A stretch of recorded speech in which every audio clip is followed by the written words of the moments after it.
collaboration over the past few weeks to work with Mr. Larkin in athletics and Mrs. Schramm in college counseling as we pull together this panel. This is our first event of this kind, and we are thrilled we have over 80 people who signed up in advance to participate. So when I turn it back over, when Mr. Larkin gets started, he will talk with you all about the ability to post questions. Please know we'll send a follow-up Q&A sheet with information from the questions you asked tonight. We are going to be very respectful of your time and stick to an hour. So since we have such a jam-packed meeting, I'm going to turn it over to my college and college counseling, Mrs. Schramm. Hi, you guys. Good evening. Thanks for being here. Many of you all know that kind of the rule in the college counseling office has been if you are interested in playing athletics, then you are going to work with Mrs. Schramm. But we are wanting to have a little more of a team approach to this, that you will still have a point person. It might not be me at each time, but to work with Mr.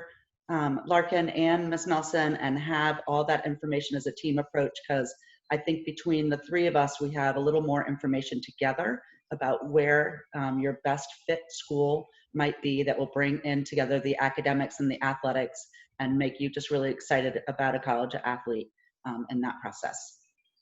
So with that, I'm going to pass it over to Mr. Larkin. Thank you, College Counseling, appreciate it. As we said, this is our first student athlete forum. Our goal here is to inform our students on what it takes to be a student athlete at the next level, whether that's Division I, Division II, Division III, or even junior college, in hopes to go on to one of those divisions. I wanted to thank our guest speakers. They've taken time out of their day to talk to us, to inform us. So thank you very much. I'm going to start with an introduction of each.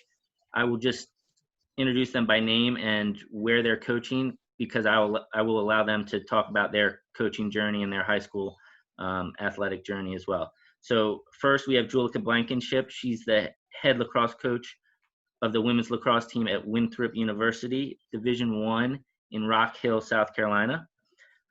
We have Dave Oliver, head coach of the men's lacrosse team at Coker College in Hartsville, South Carolina. They are Division II. And Britton Christian, director of operations of the women's basketball team at UNC Wilmington in Wilmington, North Carolina, Division I. So to start off, we'll start off with Julica Blankenship. Just give us a background of your high school sports career and how you've become the head coach of Winthrop University. Yes, hi, first of all, yes, Julica Blankenship, Oliver, here. Thanks so much for having me. I actually grew up in Maryland on the Eastern Shore, right across the bay, a little town called Chestertown, Maryland. I went to high school at Queen Anne's County High School for a little bit, and Kent County as well. So you might have heard of those two small schools on the Eastern Shore. I went to Gettysburg College, which is a Division III school that competes in the Centennial Conference. It's in Pennsylvania, Gettysburg, Pennsylvania. I had an awesome experience. I loved my Division III experience. After I graduated from Gettysburg, I knew that lacrosse is what I wanted the most still. And so I went on to coach at the Division I level, University of California, Davis, which is a Division I school in Northern California, as an assistant. I was there for one short year and decided that I wanted to be a little closer to Maryland. And I came back and became an assistant at Washington College, which, as Tyler Larkin knows, is an amazing place in Chestertown. And so I was an assistant there for 3 years, and then I was given the head coaching position after I finished my master's degree there. So I was there for 5 years as the head coach. At that time, I was offered the head coaching position at Queen's University of Charlotte, which is a Division II school in Charlotte, North Carolina. It competes in the SAC, which both Brittany and Dave will tell you they're really familiar with the SAC. I actually coached against. Brittany was a player in my last year, I believe, there. After I left Queens, I then became the head coach at Winthrop, which is a short 30 minutes away from Charlotte, North Carolina. Winthrop is a Division I school that competes in the Big South. And this is going on, we just had our 4th season, if we call it a season. I'm going on to my 5th year there. Awesome. Thank you, Julica. As you can tell, a lot of experience at different levels. So that's great. Our next coach is Britton Christian. If you could run through your journey as well.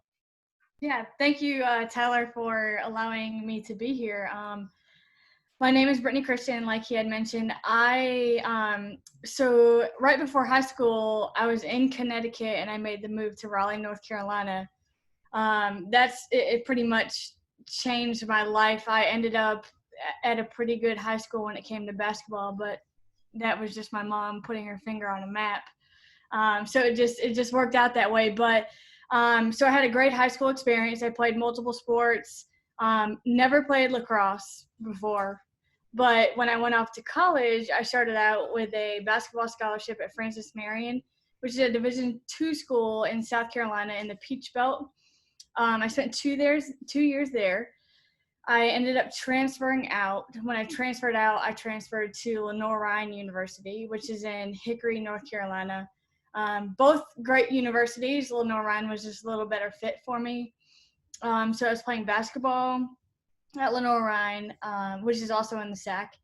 And I ended up taking a 5th year. I needed to take a few extra classes to graduate.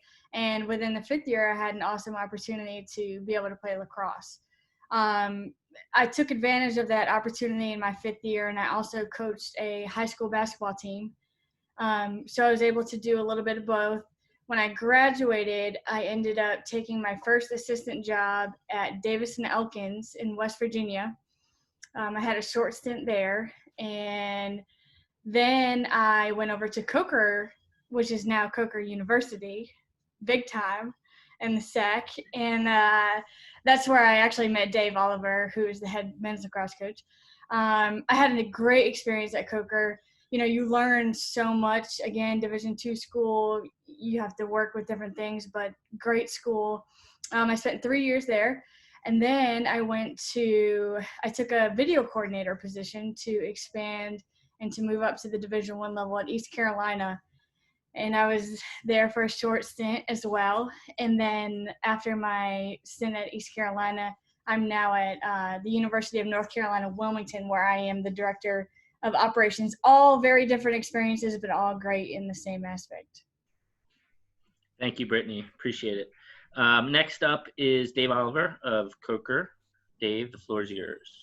Yeah, absolutely. Thank you, guys.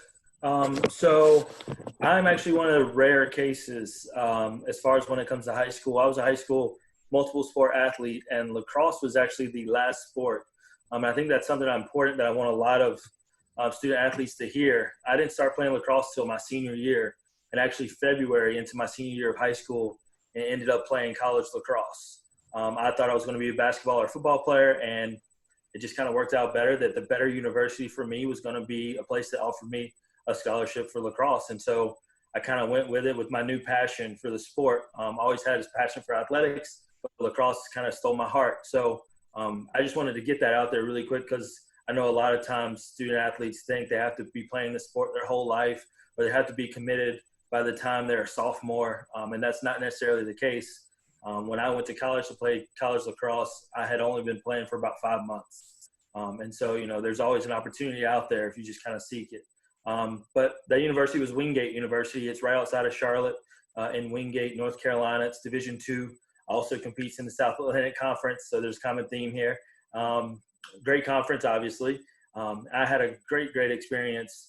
Went from there right into coaching at Wingate. Became a graduate assistant. Was a graduate assistant for basically 2.5 years, sometimes 3, depending on how you look at it. And then I was named a full-time assistant, which was awesome. That was the first time in program history we had a full-time assistant. And I actually became an interim head coach at Wingate when the head coach who I played for got dismissed. So I was actually an interim head coach at a very young age at Wingate for about 4 months until they hired the assistant. Or not hired the assistant, hired a new head coach, and I went back to being an assistant.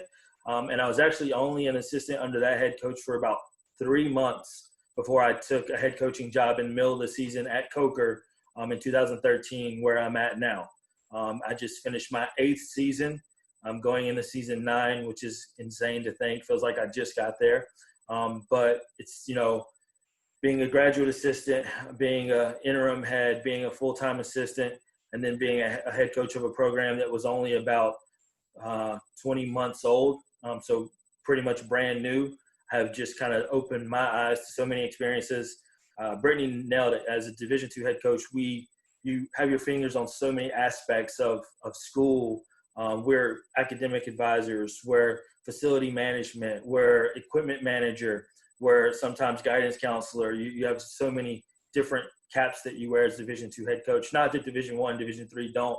That's only my experience in Division II. So I've actually only been in Division II my entire life. So that is my perspective. Thank you. Thank you for those different journeys. It goes to show that the experience you guys have is really going to help our student athletes. I forgot to mention that throughout this process, if anyone out there listening has a question, we do have a question and answer box. Just go ahead and type in some questions. If we can't get to the questions tonight, between college counseling and myself, we will prepare a list and get them out to the participants of this event. So that question and answer box is open. So I'll go into my first question, and we'll stick with the same order. So Julica, Coach Blankenship, you'll be first. As a coach, what are some things you look for in a student athlete during the recruiting process? Well, we talk about it a lot, clearly, in our household, as our life revolves a lot around coaching. That, this day and age and the world we live in, and a lot of the high school and, athletes that are looking to play at the next level, they're very in tune to their social media. And we want an individual that, way aside from their talent level, I'm not talking about how good you are at your sport. We want an athlete that's willing to take on this journey and able to ask us questions, and very comfortable in talking on the phone and not just, texting or liking a message, somebody that's really willing to get to know me. Because ultimately you've got to get to know the head coach you're going to play for well. We also want to make sure that, we say it all the time, on social media, there's nothing that you're doing that we're not proud of, because I want to be proud of my players. And so that's a huge part of it is, can you pick up the phone and call me and ask me questions and not have mom and dad do it? That's really important for me, but I'm also somebody that likes to talk to people, and I've been raised that way. I've grown up that way. I hope to raise my children that way. So a big part of it is just a little bit of independence from your cell phone. And that part to me is really important. Awesome. I appreciate that. Brittany, how about you? What do you guys look at in basketball players down in North Carolina that makes a fit for your program? So from a little bit of a different perspective, being as someone on the support staff and someone who is not the head coach, when you're recruiting players, you kind of you're molded based off of what your head coach wants. So when you go and you sit on these games, whether it's AAU tournaments, whatever it may be, depending on your sport, you kind of, talent when you see it. So talent recruiting, the majority of the recruiting process isn't even about talent. If you can play, you can play. But what are you going to bring to the table that's a little bit different? And you got to know your program's non-negotiables. I mean, there's definitely things that you may see in a player that's just not going to fly. So if I see you at a game and I watch you the whole time and you come to the bench and you don't give your teammates a high five, or you disrespect your coach, well, what do I think that you're going to do when you come here? It's going to be consistent. So you kind of look for those things, and you look for a lot of different things. And to be honest with you, in today's day and age, you kind of recruit the parents too. So if I'm sitting on the baseline and I hear someone in the stands screaming the whole time, or, yelling, being negative towards whatever it may be, you don't really want that. And I know there's things that you can control and things that you can't, but there's a lot of different aspects. I know that during basketball tournaments, especially in the summer, it can get pretty crowded. There could be 70 courts in one building. So it's getting pretty crazy. But you'd be surprised that, those little actions that you do get noticed.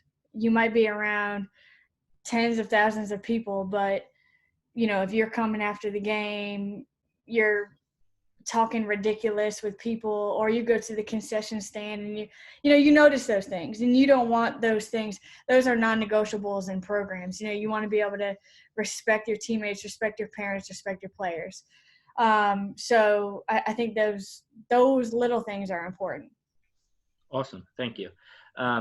Dave, you're up next. One thing maybe you could add to I just got a question in the chat is, while you're recruiting, how important are the extracurricular activities that a student athlete is doing in high school to you in your program during the recruiting process? Yeah, so I'll touch on that as a second. Yep.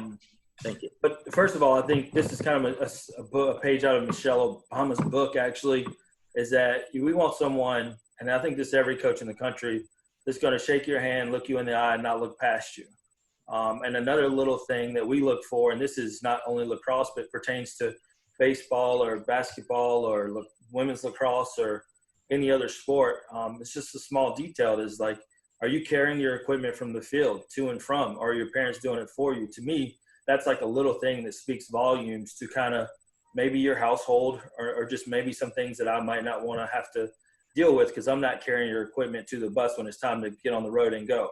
And so those little things mean a lot. If we reach out to a student athlete and we ask them for, we'll say NCAA clearinghouse number at Division I or Division II level that you need, or ask them to do objectives in the NCAA Eligibility Center, and they don't know their login or can't do it because their parents have set it all up for them. Once again, that's a little, to me, that's like kind of, okay, that sends a message. And so, we always talk about, we want student athletes that have taken initiative and doing things on their own and kind of creating their own course and not the course that their parents are creating for them. And so that's not a knock on parents, because definitely we recruit parents as well. But first and foremost, when they get to our campuses, we're dealing with the student athlete first. And there's actually rules and laws that prohibit us from dealing with the parent a lot of times. So that's, our first main focus is going to be that student athlete, their experience, and getting them graduated and, connected by the time they get out of there with a great, obviously, athletic experience. That being said, yes, absolutely. I think also, too, the part that, I'll hit on a little bit, being a scholarship school and division, there's a ton of scholarships that are out there for leadership and getting out and volunteer work and organizations. And so anytime, I'll actually speak, we got a young man from Texas who had a ridiculous amount of volunteer hours that he had accumulated just through high school organizations that he was charting and keeping. And we actually could apply those to a scholarship that he got at Coker, and then which made obviously the financial burden a little bit less for his family. So when you're talking about the extracurriculars, be it Boy Scouts and whatnot, obviously we look for those because they show initiative, and we're going to be doing community service as a team. So if you've got a little bit of that background, you understand that comes with the territory of being an athlete and giving back. But there's also a financial benefit to a lot of those things. So you're not doing them for no reason at all. And so just kind of keep those things in mind. A lot of times student athletes will lean mainly on an academic merit or an athletic scholarship and be totally fine there and not do any more searches or not do any more research to make their financial situation a little bit easier, because we all know colleges, universities are not cheap. As a coach, we're going to make them as cheap as we possibly can through our sources, but our funds run out really quick. We don't have a ton of athletic scholarships, and that's across the board. You'll qualify for more academic merit money than you probably ever will athletically unless you're a top 100 football player in the country, right? And so as long as you understand that there's more resources out there, and a lot of those come through the extracurriculars that were asked in that question. So I hope that answers. Yeah, no, really good insight from all three. Moving on to the next question, putting yourself in the shoes of a high school student athlete, what are some tricks to get recruited, tricks and tips, and maybe some do's and don'ts during the recruiting process? Julika, if you could touch on that first. I know it's pretty sport specific how the process goes and timeline and, from AAU and club and all those things. So, and I think that, we would be crazy not to talk about the timeline right now, as in what we're dealing with in our current world.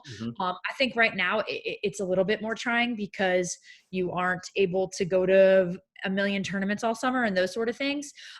I personally, as a women's lacrosse Division I head coach, I want you to be sending me film, even if it's past tense, even if it's last fall, it doesn't matter. There aren't other ways really to be getting film out there. So I'm very comfortable with, hi, Coach Blankenship, I'm so-and-so from blah, blah, blah, blah, blah. This is my background. Here's a clip of myself playing. It was last year. That's perfect. Don't be afraid to put yourself out there. I mean, what's the worst thing that can happen? I would say don't personally, in an email, I don't need every single step of your whole entire life written out verbatim. I'm so happy for everything you've accomplished, but I don't need it all. It can be a little short and sweet personally. But again, something that really makes you stand out. I think film right now for us is life. Normally I wouldn't say film because I would be watching you play next weekend. However, that's not the reality. So right now for me, I would say whatever you can do to get some film clips together. And when I say film, not 60 minutes, 3 to 5. 5 is like a lot. So that's kind of, personally for me, women's lacrosse is a little bit different than other sports. Cool. Thank you. Brittany, how about you with maybe a shortened AAU season? How's your head coach filling out those 21, 22 classes? Yeah, so we actually just got a notice about a week and a half ago. There's no AAU this summer. As we're on this call, I just got an email, and the NCAA just updated the fact that the dead period is extended until July 31st. So that means nobody's on campus, nothing. So, but there's whatever situation you're ever in, you always have some sort of advantage. And I think that you have to look at it like that, because if you look at it as, oh, I'm never going to get recruited, there's no AU, there's no this, there's no that, then that's true. You're not going to get recruited. You're going to speak it into existence. But I think that it gives people more of an advantage, to be honest with you, because due to the fact that there isn't AAU, everybody has the same playing field as far as how much exposure they get. So you're not going to have 70 coaches sitting on one game and 50 other games going on and nobody's there. There's no games at all.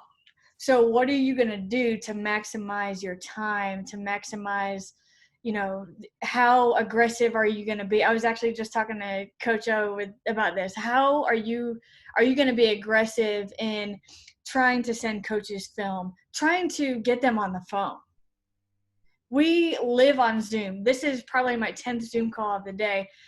So Zoom is life right now, but that's all we have. So I think that it's very important to, ever since this quarantine came about, to be honest with you, and put things a little bit in perspective, I've seen a lot of players, college players, going to the transfer portal. I mean, the transfer portal is blown up. Yep. And what kids don't understand is that, and I know there's some people that may be on the call that are committed or whatever it may, or, making their decision. But I think that you need to make a decision for a situation like this. If you're not playing, are you happy? So get to know these coaches, research the school. While you're in the recruiting process, research the school. See if that would be a place that if COVID-19 hit and you're not able to play anymore, would you be happy there? Because right now they're not. And ever since the coronavirus hit, we signed 3 transfers. So, and those were kids that we didn't plan on picking up.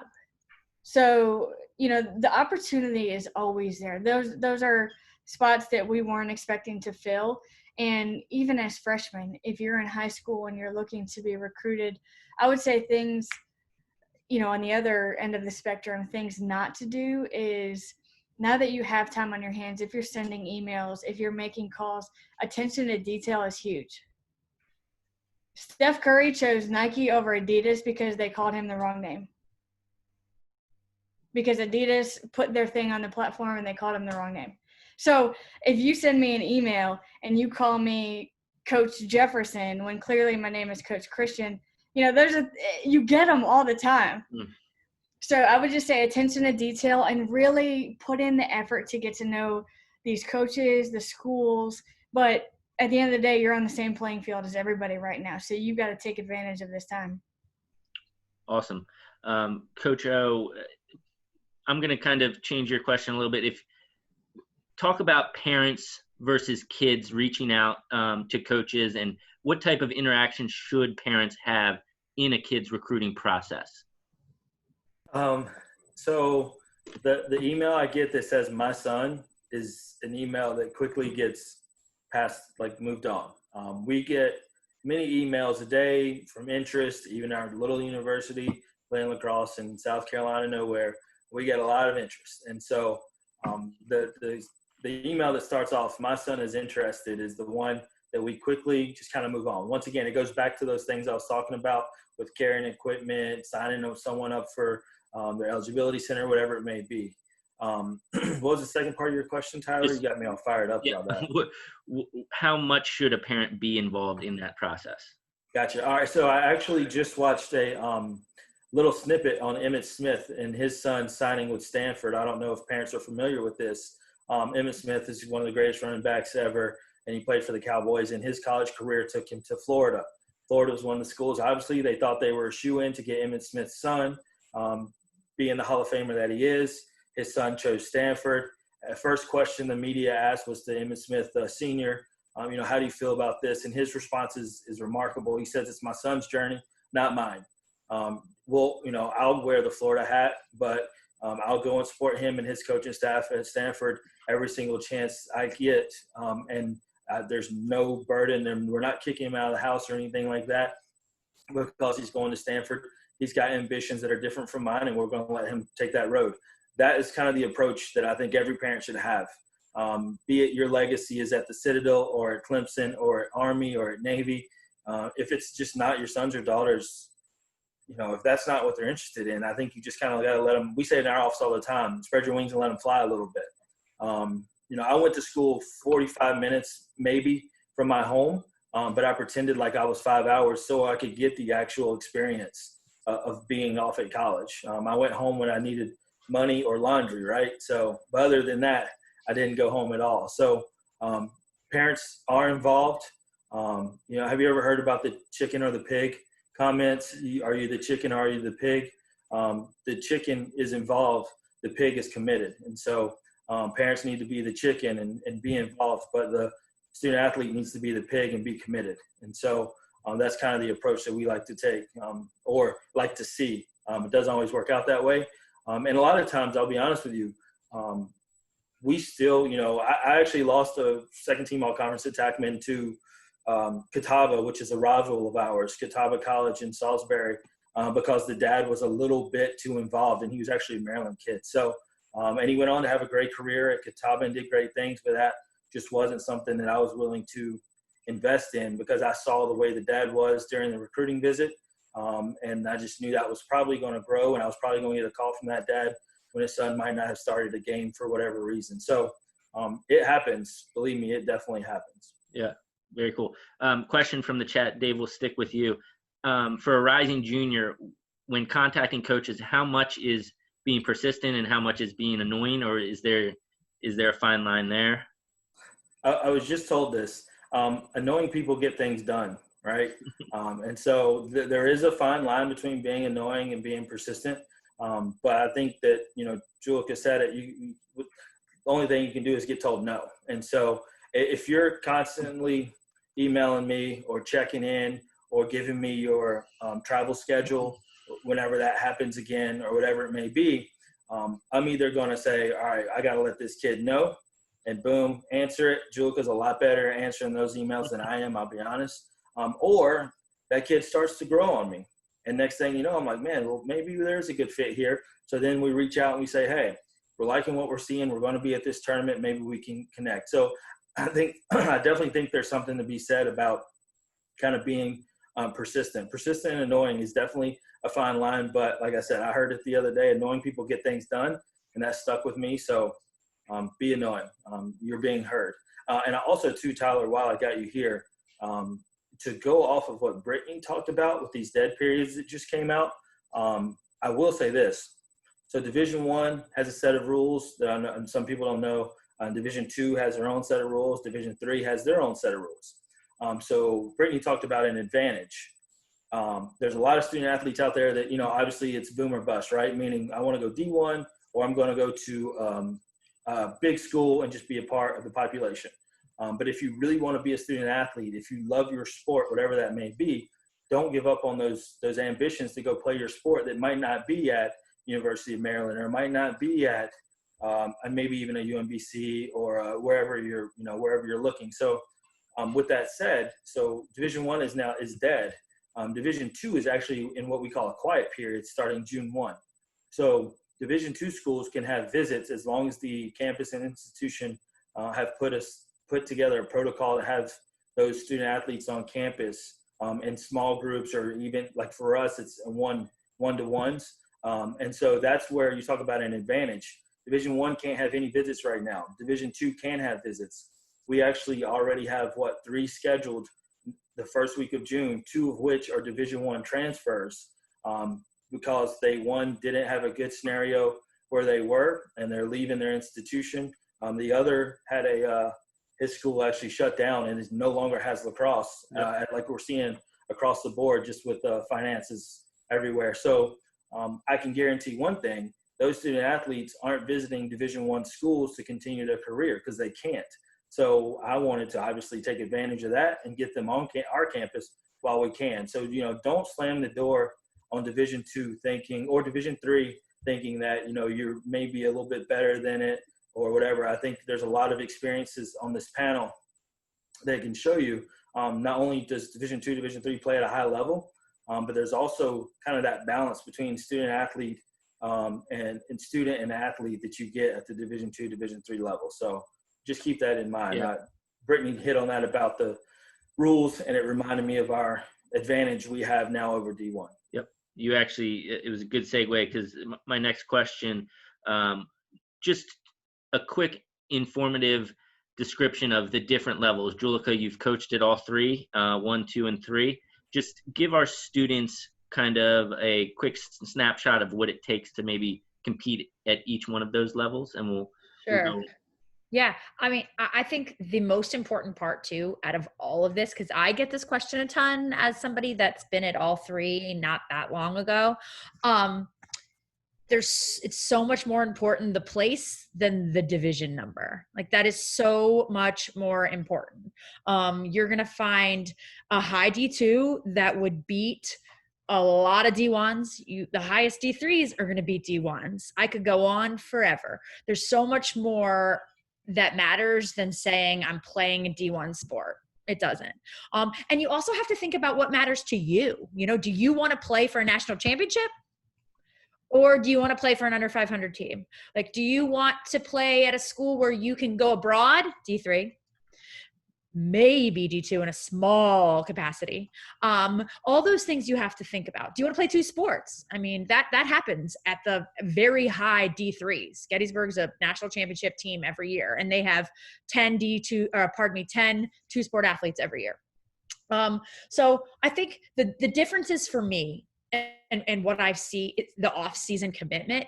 In the fall of a Division III program, your commitment's way smaller, hence why you can go abroad, why you can play another sport, why you can be involved in a lot more, truthfully.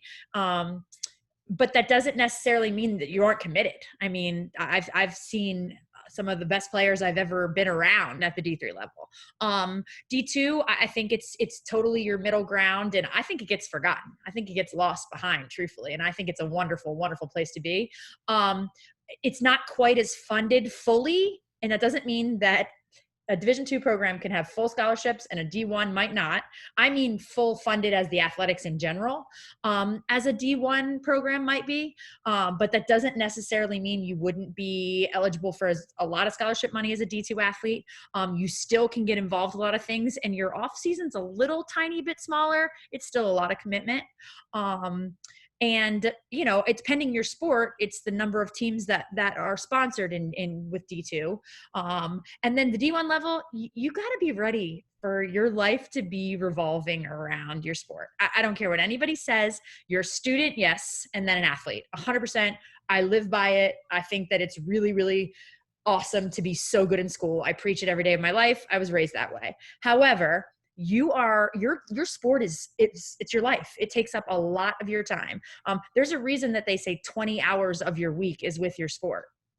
So think of, 20 hours, like a full-time job is 40. So 20 is just with your sport. And that doesn't count your travel and all those things. It's a lot of commitment. Now you get a lot of amazing experiences and you travel to some really amazing places and you have the best relationships of your life. And pending your sport as well, just because you're a Division I athlete doesn't mean you're going to school for free. Doesn't mean you're having this massive scholarship. There are a lot of my competitor institutes that your academic scholarship will be a lot more possibly than your athletic, just the way it works sport to sport, or pardon me, program to program, Division I to Division I school.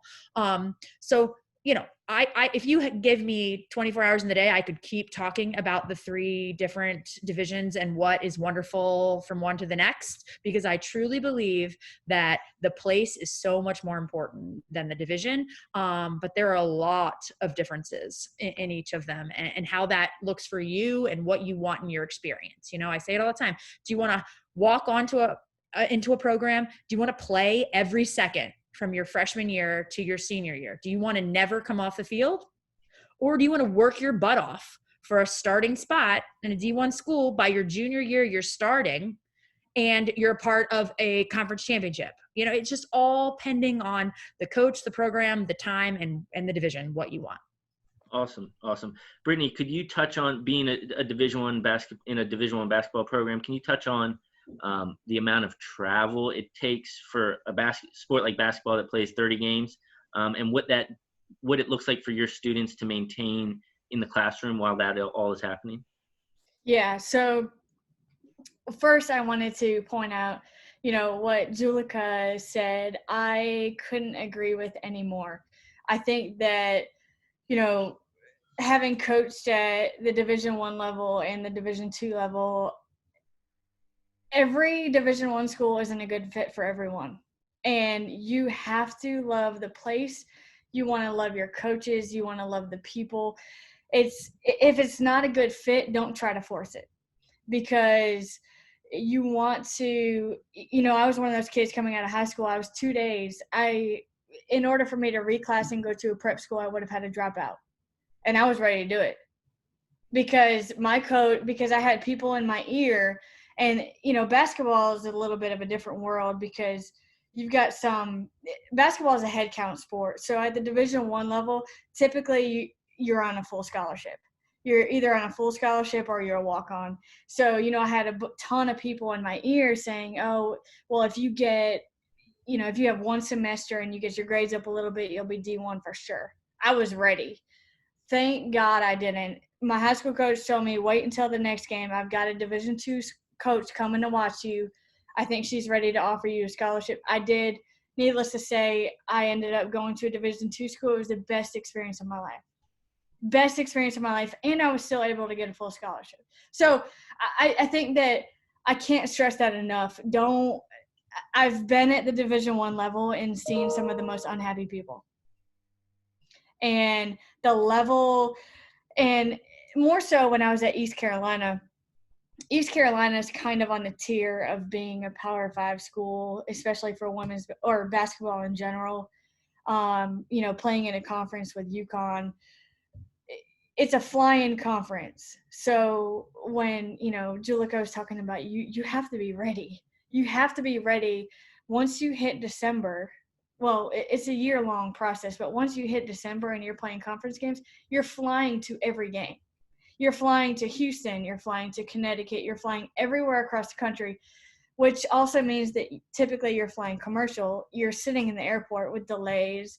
So when it comes to studies, you do have advantages as far as staffing, and you have academic coaches who are able to travel with you. But as an 18-year-old, going into a situation like that, time management is on another level, and you have to be able to handle that, and you have to be able to handle that stress of, constantly being on the go. I want to get more playing time, but let me not forget about my grades, because if I let those drop, I won't be able to play. So it is a lot. And, I think that every level is great. Every level has so many advantages for every person. And academically, it can be challenging. I think that the media likes to present itself as, if you're a Division I athlete, everything's handed to you, or, you can basically get the grades if you go to class, but that's not true, because coaches aren't trying to lose their jobs. And, you have to put in the work. You have to put in the work, and that's on both ends. And as far as basketball, you're going to summer school all summer. So as soon as you graduate high school, you're going to summer session 1. You're going to summer school all summer. You're taking classes throughout the summer, and you'll be able to go home for about 2 weeks, and then you're right back into the fall. And once you get into the fall, you're in preseason. Season starts in October, and you're going all the way until the end of March, and then you'll get a week or two, and then you're starting back in postseason. So it is a huge commitment, and you have to be prepared for it. Your parents have to be prepared for it. We've got the majority of our players aren't from North Carolina, so you're far away from home. But like I said, please, and especially from a male and a female basketball standpoint, I know a lot of people are always going to be in your ear because you want to be Division I, you want to be this. But to be honest with you, you've got to do what's best for you. You have to don't listen to everybody that's in your ear. Do the research on your own, because nobody's going to be there when you're at school. When you're going through these situations, it's just going to be you. And if I didn't go to a Division II school, I had a whole extra semester that I had to take, and I was able to get a full scholarship to play a sport that I had never played, but I had the best time of my life. So each level brings you different opportunities. I would just say, don't close any doors. If a school asks you to come visit, go visit. You never know. I don't care if it's across the country and you're like, I would never go. Just try, because you just never know. Very cool. Coach Oliver, being the Division II specialist, talk about how that fits in on the landscape of college recruiting, between competing with the Division I schools, but also competing with those high Division III schools for your kids. Yeah, and that's a very good question, because I think we lost one of your kids to Rhodes, if I'm not mistaken. Yep. So, we want to pride ourselves. We obviously don't want to lose any kids in conference. That's kind of a no-no for us, so we go all out there. But, at the same time, there are some schools that we don't want to be competing against, be it lower level, we consider lower level Division II schools, right, or lower level Division III schools. Sometimes it's like maybe that scenario or that team or that school is going to be a better fit than what we have. But at the same time, from a lacrosse standpoint, I'm not competing against Syracuse and Hopkins and Maryland, right? Like, that's going to be the wrong kid for us. So it's like finding that balance. I'll go ahead and tell you. So the 2 kids that are transferring into us are from St. Bonaventure and Furman, right? And so if we can continue to stay in that range, as far as those guys are probably going to be very, very good Division II athletes that just weren't kind of having the experience they wanted at Division I, but they went and tried it, right? And so my job now was to make the most out of what may have been a bad situation for them when they come to us with the D2 experience. And so absolutely, we get kids that are visiting us that are a lot of times like mid-major Division I lacrosse, and they'll also be visiting conference schools. And we also get some that we don't get a lot of the like NESCAC schools and like the very high academic D3s, just because of kind of the makeup of the things that they're looking for. It's academically, it is a little bit different from what we have to offer. And so, but yeah, I gauge a lot of times actually on what another student athlete is, what other schools they're looking at, to make sure that we're kind of in the range that we need to be in. And that's another thing, as a student athlete, if a coach asks, which most do, be open and be honest. You know, I'll ask all the time, so what are the schools have contacted you, or what are the schools are you interested in? And let's not get interested in and contacted you mixed up. Contacted you, inviting you to a 75-man prospect day is different than a school that you might be interested in. All right. And so I'll get the answer, oh, you know, Hopkins, Maryland, Catawba, and Queens have contacted me. And I'm like, those 3 of those want you there for camp. 2 of those want you there to play. And then that's just the reality of it. And so just kind of being honest. I also, you know, be honest with coaches with where you're looking, because it may change. I'll be honest with you. If we get a student athlete that we really like and he's looking at some rival schools and he tells me that, it might change my athletic scholarship because I want him on our roster and not their roster, right? But if they don't tell me that, then I kind of keep it where it is and I don't know who my competition is. And so that's kind of the game within the game that we play as coaches all the time. Like, we're always competing, we're always kind of evaluating. And so I hope that answers your question. Yeah, no, that was perfect. We got about 12 minutes left. I'm going to open it up for college counseling to ask a question to our coaches. And then if we have time, we have a couple questions that keep popping up in the chat. We'll do a quick round robin of a couple questions. But Ms. Melson, if you want to go ahead and ask your questions to Coach. Sure. So frequently, I'm second year in this role. I've interfaced with the college admissions offices right on each of your campuses, let's say. Could you give us some understanding about how athletics works with the admissions offices for the comprehensive admissions process? I can say that it's going to vary everywhere you go. And that's probably not your favorite answer. But it's true. When I was at the D3 level and the D2 level, I had a lot more open dialogue with my admissions department. At the Division I level, personally, for us, we work a lot through our compliance office that acts then in turn with our admissions office. So again, I think it's going to vary level to level. That's my own personal experience. So D2 and I think D3 are probably pretty similar in the fact that we work hand in hand. So our compliance and our admissions, difference being D1, D2, when you kind of talk about the differences, is a lot of smaller D2 schools, which are smaller for the most part, the majority, are enrollment driven, right? So the amount of kids that we can bring in through lacrosse or athletics is going to be very important for like kind of the school as far as making money when it comes down to the business side of it. So admissions is going to rely on us to make sure we're meeting roster goals and whatnot, whereas opposed to Division I is a little bit more only recruit the kids you need. The school takes care of itself because they're bigger institutions, and admissions has a lot more, I guess, people on the road, and they just got a bigger footprint. On Division II, we have to kind of create our footprint a lot of times through athletics. Our admissions counselors do a good job, but at the end of the day, a lot of the money is invested in the athletics. So they're going to lean on us to make sure we're meeting roster goals and getting kids in. So like we're still recruiting 20s. And a lot of Division II have rolling admissions as well. So we can constantly keep admitting and reviewing, transcripts and test scores. Awesome. Brittany? Yeah, just to piggyback off of what Julika was saying, I have noticed that as a huge difference. You know, when I spent my time at Coker, like Coach Oliver was saying, is that, you know, and then when your school is enrollment driven, they're very eager to get as many people as you can, whether they're walk-ons or whatever it may be.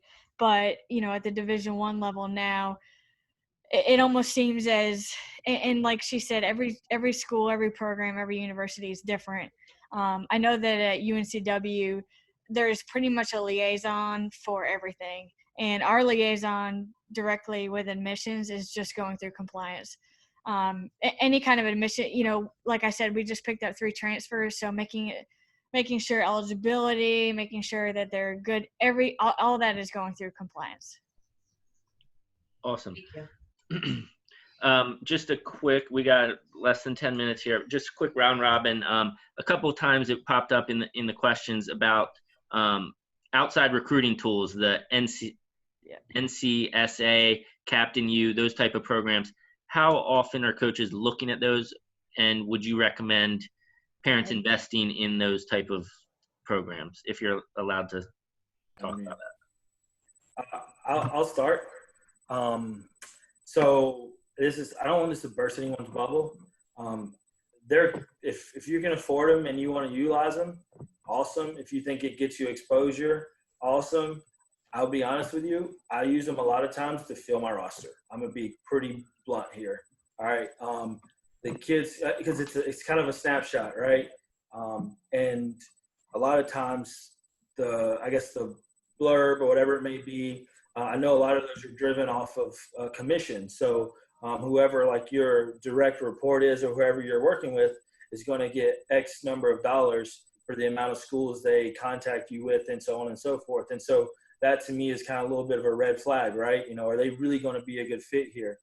Now, with that being said, with the whole new virtual world we're in, it might change that landscape a little bit because there aren't camps and tournaments.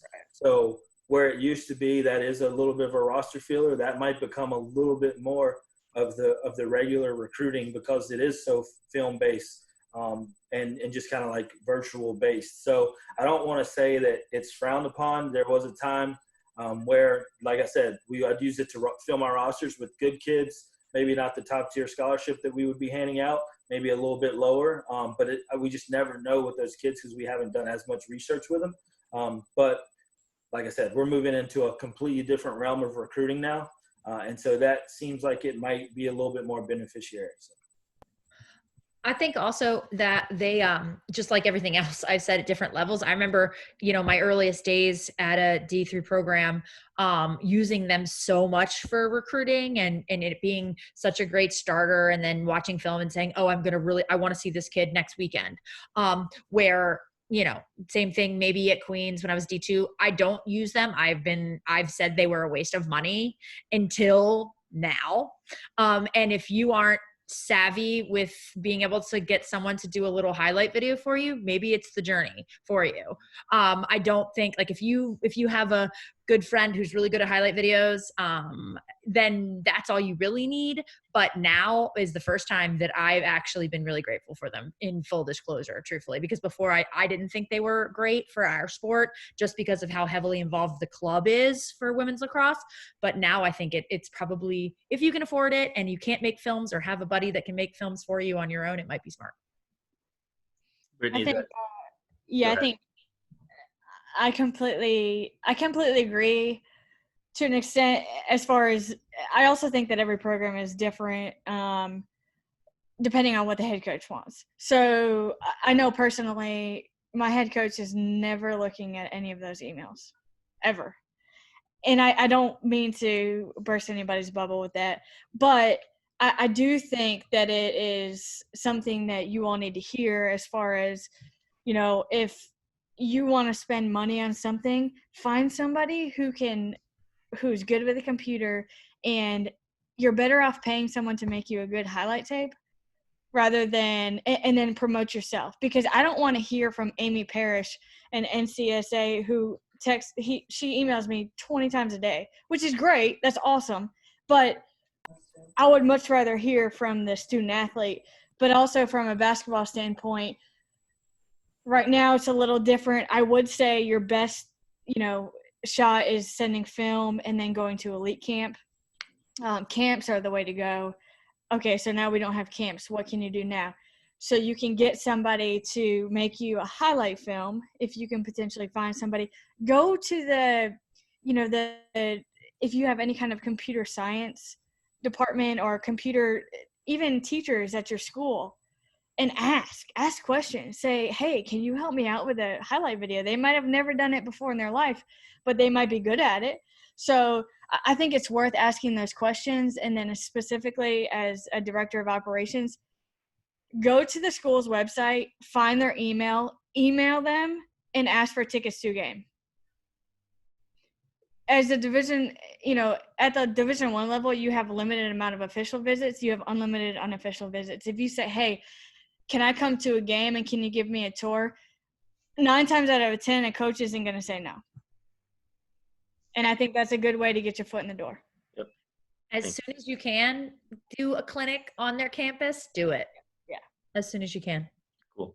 Kind of 3 questions in one, and we got about 3 minutes left. Is club sports, are they required for being recruited? How important is the high school coach's evaluation of a player? And yeah, I guess those are the two. High school coach and their say, and do you care if there's someone that doesn't do a club sport because they're playing another sport for their high school? So kind of a quick fact, there's only one sport basically in all of high school sports that's not recruited through the AAU or club circuit, and that's football, right? Because there's no equivalent. So yes, there is a value to the club and the AAU circuit. With that being said, our best defender in our incoming class did not play club, or he did not play club lacrosse. And that's the reason we found him, is because I went to a high school game locally and found him. If he'd have played club, he's probably at a low-level Division I, if I'm being totally honest. But he didn't have that exposure. We found a good home for him. So I think if you're good, you'll get noticed, all right? Julie and I live in the same home. I will attend 10 times more high school contests than she ever will. And that's because of the proximity of where we live, right? There's not a lot of lacrosse, especially good women's lacrosse in South and North Carolina or even Georgia, right? So now if we lived in Maryland, it would be a completely different kind of layout because there's a lot of good lacrosse and relatively close. And so it just definitely depends sport to sport. But if you're looking at just the numbers for us as coaches, we go to a high school game I'll even say basketball. You'll get to see 12 bodies, right? 6 per side play at once. And you probably drove, an hour and a half to do that. Whereas opposed to a gym for AAU basketball, you get to see 70 courts and as many kids as you can possibly dream of in a matter of 24 hours or 36 hours. So it's like, where are we getting our bang for our buck? And that's what the real kind of issue comes down. The reason club is so vital to us is because we can go and see so many different athletes in one setting, as opposed to getting in sounds lazy, but as opposed to getting in our car and driving to 10 different places throughout a week and missing family time and all those different things, right? So there is value to club, but if you can't afford it, and I never played club, right? I played AAU basketball all summer. I never played club lacrosse and went to college and played lacrosse. Right? If you have a passion for football and you need spring and summer football to be good for the fall, and lacrosse isn't until the spring, go do your football thing. I love recruiting athletes that are multiple sports because we can teach the skill of lacrosse. It's something about the toughness of being a multiple sport athlete that we can't teach. So if it's going to take you away from something else that you love or another passion of yours at your high school, then follow your passion. And, the club world, AAU world isn't make or break. Brittany, whose voice is greater, AAU basketball coach or high school basketball coach, or are they equal? That totally depends. So when you're thinking of, okay, I'm going to recruit this kid, if this is a player that we really want and this is a player that we want to get to know, there's always a thought process, okay, who's the decision maker in this process? It's not always the parent. Sometimes parents don't even want to be involved in the recruiting process.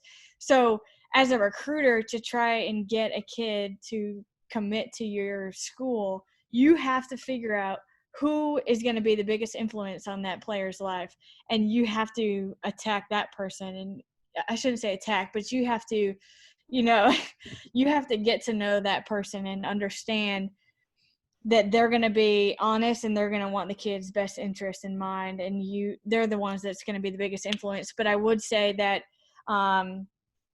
it's too hard to say AAU or high school because it could be totally different.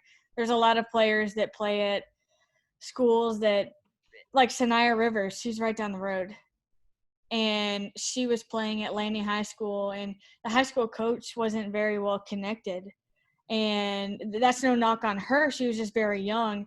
She wasn't very well connected. Well, Sanaya Rivers is the number 2 player in the nation.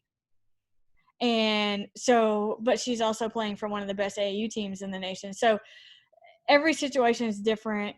But I would say that, as parents, as players, make sure that you keep everybody in the loop. Make sure that you talk to, if your high school coach is really connected, or if your AAU coach is really connected, research that, get to know that, tell your parent, okay, like, we need to maximize our efforts with my AAU coach because he's going to be able to get us where we need to get. But I think that for basketball, AAU is typically pretty vital just because there's 28 days in July where we're on the road watching games, and there's 70 courts in a gym, but it's not end all be all. When I was at Coker, AAU is so expensive and a lot of people can't afford it, and that's fine. And that's where, when you're at a smaller school, or even us, UNCW, we're recruiting against Power 5 schools, and there might be a kid that gets undernoticed. We just had a player last year. She was a walk-on her freshman year. She was all conference this year. So you never know, and it's not the end all be all, but if you can't play AAU, make sure you're putting in extra effort to get noticed somehow. I'm going to add to that real quick, Tyler. I know we're running over in time, but No worries. this is time away from the kids for us, so it's cool. But I will say this, and in counseling, you'll probably appreciate this, and this kind of goes back to student athletes and kids just kind of like doing those little things. For us, a good character check outside of a club coach or a high school coach is the counselor. I'll reach out to counselors all the time for transcripts, and I actually communicate a lot with high school counselors. I'll call schools pretty often just to like make sure they're on it. But while I have them on the phone, I also will ask them about the student athlete. And a lot of times it's a very neutral. They'll kind of give it to me straight. And if they don't really have much to say, that means they don't have much of a relationship. And to me, that, once again, here we go, those little things shows me that student athlete probably isn't so invested in getting their transcript to us, or having, stopping by and making sure that their guidance counselor knows they want to be a college athlete, right? And making sure they have those requirements. But if the student athlete is invested, a lot of times the guidance counselor will have great things to say and rant and rave. And so that's always a good, like, neutral outside of, I know at that point, I probably know if they're a walk-on, if they're going to be a stud for us, right? So now I'm trying to do like character checks. And so that's a good place for me to kind of get a neutral voice when it comes to the character check outside of their skill set. I think that's a great way to end, because college counseling and athletics has a ever improving partnership, and we all need to be in the loop, student athletes. Please keep us posted on your plans, who you're talking to at the coaching level. Just make sure one of the three of us on the screen right now knows what you're thinking, so that we could respond to a call like from Coach O. So please keep us in the loop. Coaches, thank you. I know in this time you're super busy, even with the new normal. Coach Blankenship, Coach Oliver, thanks for taking time away from your kids. Coach Brittany, thank you for, I know you're busy with recruiting and staying up with all the Division I basketball stuff. So thank you. I know our students are thankful and learned a ton from all of you guys. So thank you again, and hope to hear from you guys soon. And I kind of just wanted to throw this out there. I'm pretty sure I can speak for all of us, but if you ever have any questions, you can find all of our emails online. Shoot us an email. I mean, we're sitting behind a computer screen all day anyway. Yep. So if you ever have any questions or need any kind of advice, we can at least be there to try and help. Perfect. Thank you. Thank you for that offer. And as far as questions go, I believe we hit on most of them in the chat, but we'll review those and get them out. Obviously, students and parents, our coaches here just offered up their knowledge again to you via email. So please take advantage. Thank you again, guys, and have a great night. Awesome. Thank you. Thank you. Thank you. Thank you.